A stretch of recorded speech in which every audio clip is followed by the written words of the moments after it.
সারা জীবন পরিবারের জন্য কষ্ট করার পরেও শেষমেশ প্রবাসীদের লাশটা পর্যন্ত নিতে চায় না পরিবার। আপনি ডিউটি যাবেন, আমি এখনো ঘুমাইতেছেন। কি ভাই, কি হয়েছে? ডিউটি যাইবেন না? এতক্ষণ ধরে ডাকতেছি, একটা কথা বলতেছেন না। ওই ভাই, কি হয়েছে?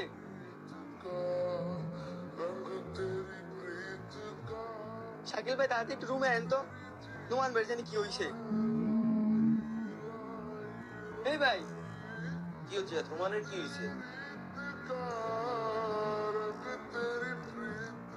ভাই দেখেন, নোমান ভাই জানি কি হয়েছে। এতক্ষণ ধরে ডাকতেছি, কোনো কথার জবাব দিতেছে না, কিছুই করতেছে না।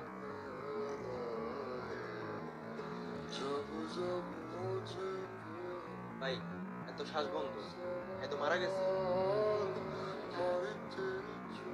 কি কোন ভাই, মারা গেছে? কি বলতেছেন ভাই? হ্যাঁ মারা গেছে। তার সাথে আমার রাত্রেও কথা হয়েছে। হ্যাঁ, কিভাবে মারা গেছে? রুমে কেউ ছিল না? না ভাই, কেউই ছিল না। আমি রুমে তার এমনি পাইছি। এখন কি করবো ভাই? হ্যাঁ মারা গেছে, হ্যাঁ মা বাবা কেমনে জানাবো? হ্যাঁ মা বাবা ভাই বোন শুনলে কেমনে সহ্য করবো ভাই? কি করবো এখন? ভাই, আগের থেকে ফ্যামিলির ফোন দিয়ে একটা কাজ করেন, আমার কোম্পানি আর বাপরে ফোন দেন, দেন হ্যাঁ কি করে।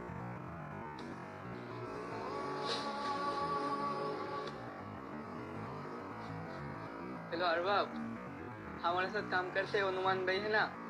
उसको सुबह में काम के लिए हम बुलाने के लिए उसके रूम में आया था। आके देखा वो मार दिया।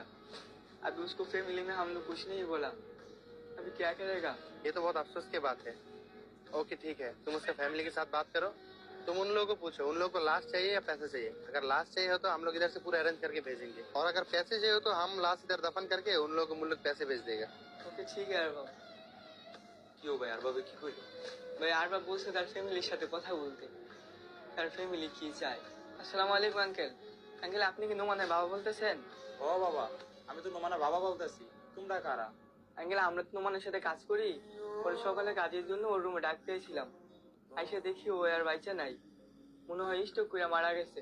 কি কও বাবা, স্ট্রোক করছে মানে? এর সাথে তো রাত্রে কথা বলছিলাম, একদম সুস্থ ছিল। এখন মারা গেছে, আমাদের এখন কি হবে? আঙ্কেল, আমরা মালিকের সাথে কথা বলছি। মালিক বলছে আপনাদেরকে জিজ্ঞেস করতে আপনারা কি চান। যদি নোমান বেল লাস্টে দেশে নিতে চান, তাহলে বিমান ভাড়া সহ যাবতীয় যত খরচ আছে তা আরবাবি দিয়ে দিব। আর যদি বলেন তাহলে নোমান বেল লাস্টে আমরা এদেশে দাফন করে দিব। তার বিনিময়ে নোমান বেল পক্ষ থেকে আরবা আপনাদের ফ্যামিলির জন্য কিছু টাকা দিব। এরা তো অনেকগুলো টাকা ঋণ করে আমরা বিদেশে পাঠাইছি। এরা তো এখন মারা গেছে, এখন এতগুলো টাকা কে শোধ করবো? আমাদের তো সামর্থ্য নাই। এর লাশ দেশে এনে আমরা কি করবো? মাটি তো দিয়ে রেখে হইব। এর থেকে ভালো হইব আপনারা ওইখানে মাটি দিয়ে দেন। আর আপনারা একটা কাজ করেন, আপনারা ব্যবস্থা করে আমাদের টাকাগুলো পাঠিয়ে দেন। আমি এই টাকা দিয়ে হ্যাঁ ঋণগুলো শোধ করে দেবো। আচ্ছা ঠিক আছে আঙ্কেল, আমরা মালিকের সাথে কথা বলে টাকাটা পাঠাইতেছি। আর আপনারা নোমানের আত্মার জন্য দোয়া করেন।